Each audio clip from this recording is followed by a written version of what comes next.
Selamat datang. Pernah nggak sih kepikiran kalau realitas yang kita jalanin setiap hari ini mungkin cuma puncak gunung es? Nah, kali ini kita akan coba bedah bareng-bareng konsep dimensi, sebuah arsitektur realitas yang ternyata jauh lebih rumit dan menakjubkan dari yang kita kira.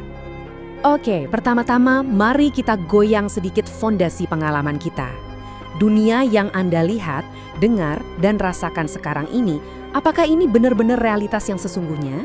Atau jangan-jangan ini cuma versi yang sudah disaring oleh otak kita? Nah, ini dia kuncinya. Kita seringkali sibuk banget menganalisis dunia di luar sana, tapi kita lupa sama satu variabel yang paling penting, yang paling ngaruh, kesadaran kita sendiri. Siapa sih yang sebenarnya lagi nonton semua ini? Jadi, bisa dibilang, apa yang kita alami ini cuma sebagian kecil dari gambaran besarnya. Indra kita itu ibarat jendela kecil di sebuah rumah. Pemandangannya terbatas banget. Nah, dalam paparan ini kita akan coba intip sedikit apa yang ada di luar jendela itu. Baik, kita mulai dari awal ya. Pertama, kita akan bedah perangkat keras atau hardware dari alam semesta menurut kacamata fisika modern. Cetak biru tersembunyi dari realitas kita. Para fisikawan punya satu jagoan nih untuk apa yang disebut teori segalanya. Namanya M-theory. Gampangnya, ini adalah upaya raksasa untuk menyatukan semua hukum alam dari gravitasi sampai partikel terkecil ke dalam satu rumus utama. Dan biar semua hitung-hitungan matematikanya nyambung dan gak aneh, M-teori butuh satu hal yang mengejutkan. Angka ini, 11. Bukan 4 dimensi yang kita kenal, tapi 11 dimensi. 3 dimensi ruang yang kita tahu lah ya, panjang, lebar, tinggi. Ditambah 1 dimensi waktu. Terus pertanyaannya, 7 sisanya kemana? Nah, teori ini bilang 7 dimensi lainnya itu meringkuk atau tergulung dalam skala yang super duper kecil, jauh lebih kecil dari atom, makanya kita nggak bisa deteksi sama sekali. Coba bayangkan realitas 3D kita ini kayak selembar selaput tipis, atau dalam istilah fisika disebut brain, yang bergetar dan melayang di dalam sebuah samudra raksasa 11 dimensi. Konsep ini bahkan bisa bantu menjelaskan kenapa gravitasi itu rasanya lebih lemah dari gaya lain, karena mungkin sebagian bocor ke dimensi-dimensi ekstra itu. Oke. Kalau memang ada dimensi lain, kenapa sih kita nggak bisa lihat? Nah, sekarang kita pindah dari hardware alam semesta ke sistem operasi yang berjalan di dalam kepala kita. Menurut neuroscience modern, otak kita itu bukan kayak kamera yang pasif merekam, bukan. Otak kita itu mesin prediksi yang sangat aktif. Ia terus-menerus membangun model realitas, menyaring informasi, dan pada dasarnya menciptakan sebuah simulasi yang berguna buat kita bertahan hidup. Jadi, kita nggak mengalami realitas apa adanya, kita mengalami simulasi otak kita tentang realitas itu. Artinya, kita punya filter bawaan. Secara biologi, otak kita memang dirancang buat fokus ke dunia 3D, biar bisa cari makan, hindari bahaya, ya pokoknya biar selamat. Terus itu diperkuat lagi oleh budaya dan pendidikan kita yang seolah-olah ngasih dogma, pokoknya cuma ada 3D. Semua ini akhirnya menciptakan semacam dinding psikologis yang bikin kita susah melihat dari perspektif lain. Jadi, fisika dan M-teori itu bisa kita anggap kayak buku panduan Rules of the Game yang menjelaskan aturan main dari simulasi 3D yang lagi kita alami ini. Nah, pertanyaan inilah yang jadi jembatannya. Kalau fisika ngasih kita aturan main, gimana caranya kita memenangkan permainannya? Ini yang membawa kita dari dunia materi ke dunia kesadaran. Selanjutnya, kita akan lihat gimana berbagai tradisi spiritual justru menawarkan peta atau user manual untuk menjelajahi dunia di luar pengalaman 3D kita yang standar ini. Di sini kita bisa lihat perbandingan 3 peta realitas yang berbeda. M-teori dari fisika dengan 11 dimensinya, tujuannya jelas ya, kesatuan ilmiah. Lalu ada Matthias De Stefano, seorang guru spiritual. Dia bicara soal 9 dimensi untuk mencapai kesatuan kesadaran, sementara Sadhguru, lewat ilmu yoga, menjelaskan 11 dimensi material plus 1 dimensi transisi untuk mencapai pembebasan spiritual. Tujuannya beda, tapi menariknya, mereka semua bicara soal struktur berlapis dari realitas.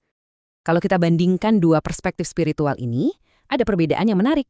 Bagi Matthias, dimensi itu lebih soal lapisan kesadaran. Sebuah perjalanan dari merasa terpisah, kembali menuju rasa kesatuan. Sedangkan bagi Sadhguru, dimensi adalah arsitektur dari dunia material itu sendiri, sebuah struktur yang justru harus kita lampaui untuk bisa menyentuh yang non-fisik. Dan ini semua membawa kita ke titik temu yang paling penting, di mana fisika, neuroscience, dan spiritualitas seolah-olah saling bersalaman.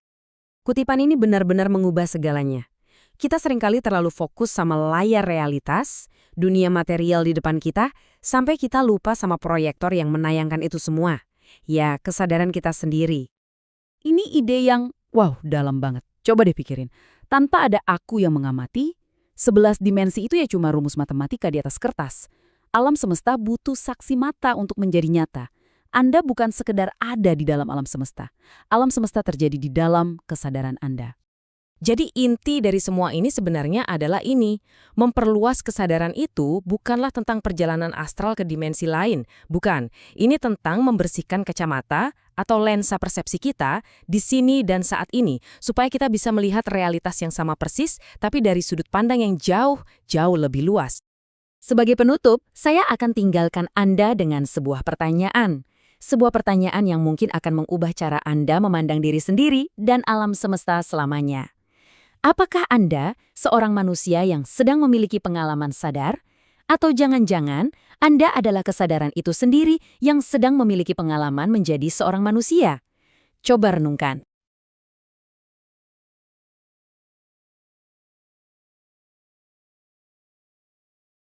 Selamat datang kembali.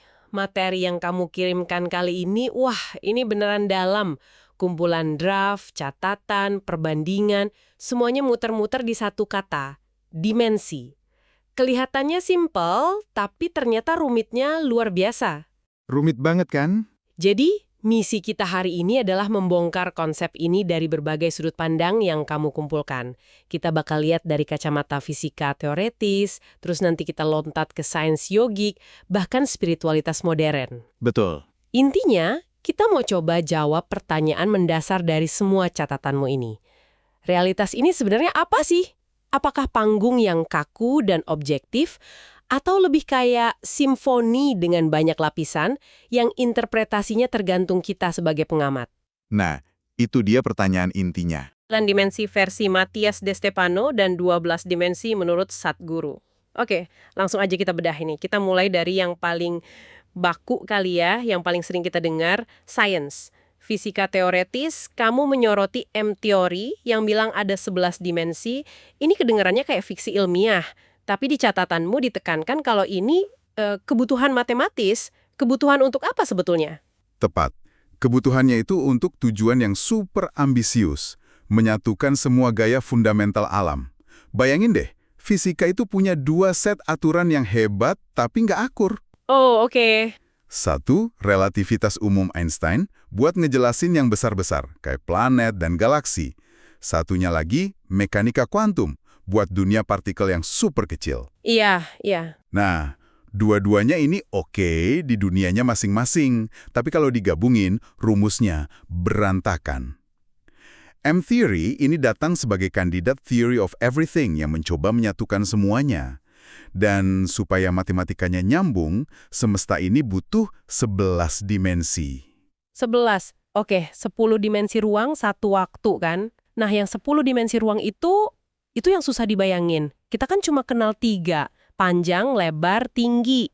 Terus 7 dimensi lainnya kemana? Kok kita nggak bisa ngerasain? Nah, ini pertanyaan kuncinya. Jawabannya, menurut teori ini ya, dimensi-dimensi ekstra itu tergulung atau curled up dalam skala yang luar biasa kecil, skala Planck, jauh lebih kecil dari satu atom. Tergulung? Duh, abstrak banget. Bisa coba pakai analogi nggak biar lebih gampang? Tentu. Bayangin kamu lihat kabel listrik yang tebal itu dari jauh banget. Yang kamu lihat kan cuma garis lurus ya, kayak objek atau dimensi. Iya, bener. Tapi coba bayangin ada semut jalan di atas kabel itu. Buat si semut, ada 2 cara gerak. Maju mundur di sepanjang kabel, sama, muterin permukaan kabelnya. Dimensi kedua, lingkaran kabel itu. Selalu ada, tapi terlalu kecil buat kamu lihat dari jauh. Nah, itulah ide dimensi yang tergulung. Ah, oke. Itu ngebantu banget. Paham. Terus di catatanmu juga ada istilah brain sama hyperspace. Brain ini maksudnya kayak selembar kertas tempat alam semesta kita berada gitu. Analogi itu cukup bagus. Brain itu singkatan dari membran. Teorinya ngebayangin kalau seluruh alam semesta 3D kita ini mungkin cuma brain raksasa yang ngambang di realitas berdimensi lebih tinggi. Realitas itu disebut bulk atau hyperspace. Jadi kita semua ini nempel di membran itu. Betul. Semua bintang, galaksi, kita terikat di membran ini. Cahaya juga kejebak di brain kita. Tapi gravitasi, nah ini yang menarik. Menurut beberapa versi teori, mungkin bisa bocor ke dimensi lain. Makanya gravitasi itu terasa jauh lebih lemah dibanding gaya lain kayak elektromagnetisme. Wow, oke. Fisika ngasih kita peta yang rumit dan dingin ya tentang arsitektur realitas. Tapi sekarang kita lompat ke kutub seberang. Catatanmu juga ngebahas sesuatu yang sangat personal dan mistis. Matthias de Stefano dan 9 dimensinya. Ini gimana cara kerjanya? Beda banget kan? Beda banget. Kalau M-theory itu soal struktur eksternal alam semesta. Pendekatan Matthias ini soal struktur internal kesadaran. Oh, kesadaran. Iya. Baginya, dimensi itu bukan tempat fisik yang bisa kamu datangi pakai pesawat luar angkasa. Dimensi itu tingkat perspektif, lapisan kesadaran, cara mandang realitas. Dan kerangka ini, dia dapat dari apa yang dia sebut ingatan masa lalu. Tunggu. Ingatan masa lalu. Ini kan pasti banyak yang skeptis kan? Gimana materi yang kamu kumpulin ini ngebahas aspek kepercayaan versus bukti di kerangka Matthias ini? Tentu saja. Di catatanmu itu jelas banget. Kerangka Matthias ini nggak dimaksudkan jadi teori ilmiah yang bisa diuji di lab. Ini lebih berfungsi sebagai peta simbolis untuk perkembangan spiritual. Tujuannya bukan buat ngebuktiin secara fisik, tapi buat ngasih bahasa dan struktur bagi pengalaman batin yang seringkali susah diungkapin. Oke. Jadi ini lebih ke peta spiritual ya. Dengan pemahaman itu, bisa tolong jelasin perjalanannya lewat dimensi-dimensi ini? Tentu. Menurut catatannya, dimensi pertama itu I am, atau aku ada. Kesatuan murni, titik kesadaran tanpa pemisahan. Kayak sebelum Big Bang gitu. Ini panggung pemisahan. Dirancang biar kesadaran bisa belajar tentang dirinya sendiri. Lalu dimensi keempat? Dimensi keempat itu alam astral atau alam mimpi. Di sini waktu nggak linear. Ini ranah imajinasi, emosi, tempat konsep kayak kehidupan paralel bisa diakses. Perjalanannya terus naik sampai puncaknya, dimensi ke-9. Ini kesadaran kosmik total, di mana setiap bagian alam semesta sadar akan keseluruhan. Kayak tubuh yang sadar akan tiap selnya barengan. Dan cara naik dimensinya bukan pakai teknologi, tapi meditasi dan evolusi kesadaran gitu ya? Tepat. Aksesnya lewat perubahan internal. Hidup intuitif, meditasi, atau pengalaman awakening. Ini soal memperluas perspektifmu, bukan pindah lokasi. Jadi kita punya fisika yang super objektif di satu sisi dan pengalaman Matthias yang super subjektif di sisi lain. Di materimu ada nggak figur yang coba ngejembatanin dua dunia ini? Ada. Dan inilah perspektif ketiga yang kamu garis bawahi. Sadhguru.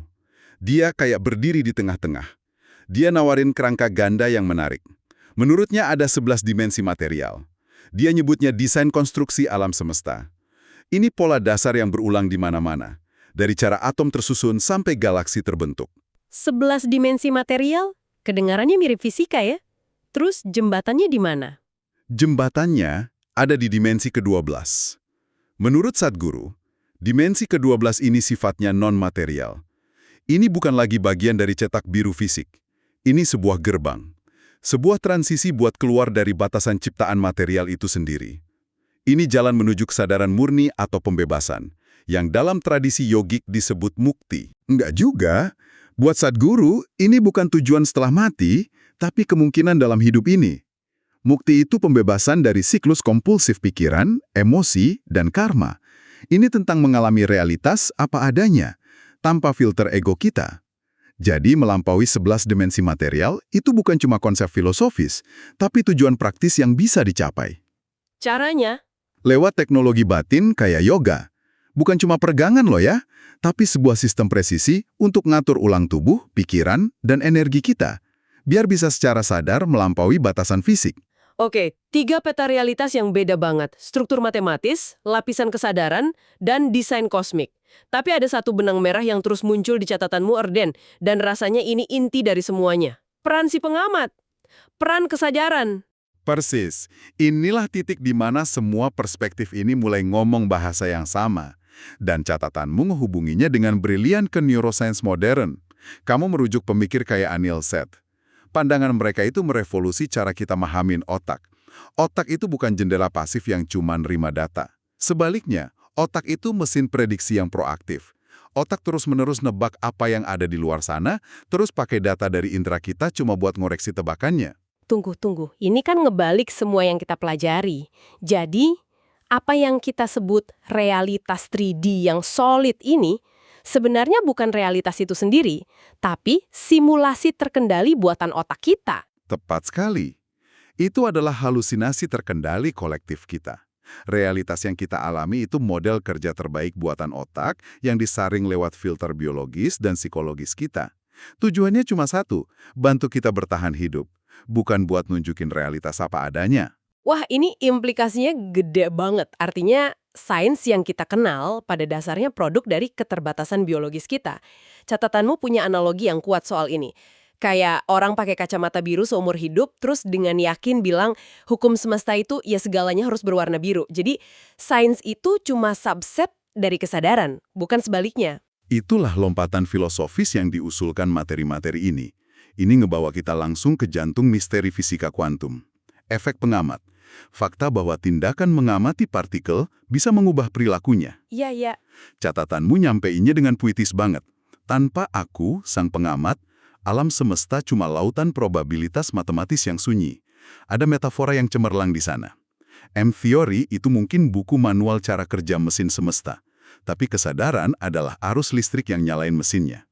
Tanpa kesadaran, eksistensi cuma rumus di kertas kosong. Wah, tunggu. Itu benar-benar ngubah cara saya ngelihat meja di depan saya ini. Jadi ini bukan benda padat yang independen, tapi lebih kayak potensi yang jadi solid karena saya amati. Di draftmu bahkan ada kalimat, materi itu cuma kesadaran yang bergetar sangat lambat. Tepat. Dari sudut pandang ini, bedanya pikiran sama materi itu bukan pada jenisnya, tapi pada frekuensinya. Pikiran itu kesadaran yang getarannya cepat, fleksibel. Materi itu kesadaran yang getarannya lambat banget, sampai kelihatan padat dan stabil. Oke, ini semua teori yang bisa bikin kepala sedikit pusing ya. Sekarang kita bawa ke darat deh. Terus, apa gunanya semua ini buat kamu yang dengerin di kehidupan sehari-hari? Gimana kita bisa pakai pemahaman ini secara praktis jadi manusia multidimensi? Dari draft interpretatifmu, idenya itu bukan soal lompat antar dunia secara harfiah. Hidup secara multidimensi itu soal kemampuan buat ngalamin satu peristiwa yang sama lewat berbagai lensa atau perspektif secara sadar. Ini soal fleksibilitas persepsi. Contohnya kayak pas kita kejebak macet gitu kali ya. Di satu dimensi kita bisa marah-marah, stres, nyalain semua orang.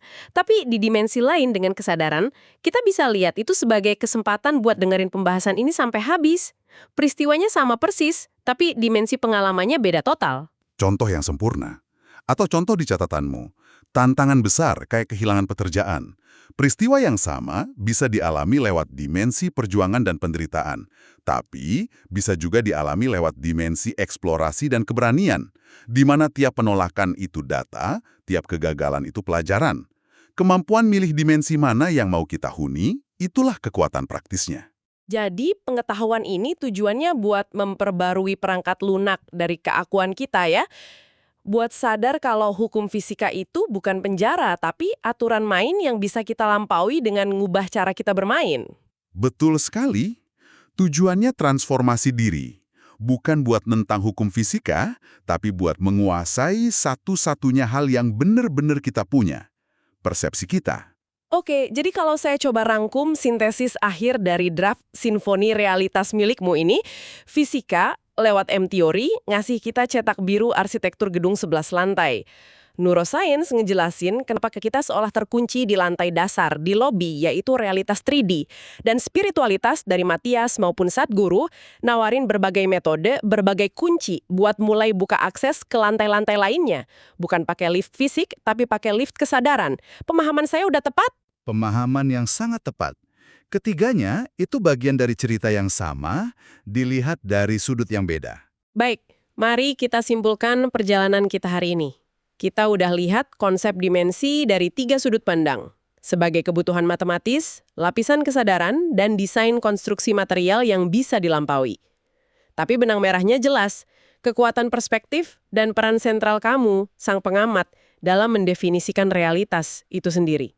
Dan ini ngebawa kita ke pemikiran terakhir buat kamu renungkan.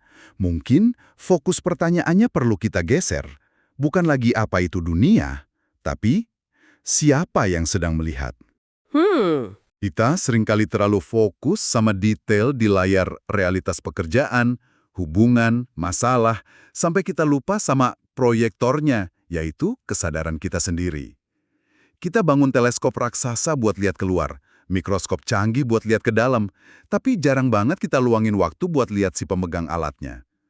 Semua dimensi ini, pada akhirnya, bukan tempat di luar sana buat dikunjungi. Mereka adalah lensa di dalam diri yang harus ditemukan dan dibersihkan. Wow. Jadi, coba tanyakan ini pada dirimu sendiri. Apakah kamu adalah tubuh yang sedang mengalami kesadaran? Ataukah kamu adalah kesadaran yang sedang mensimulasikan sebuah tubuh agar bisa merasakan bagaimana rasanya menjadi manusia?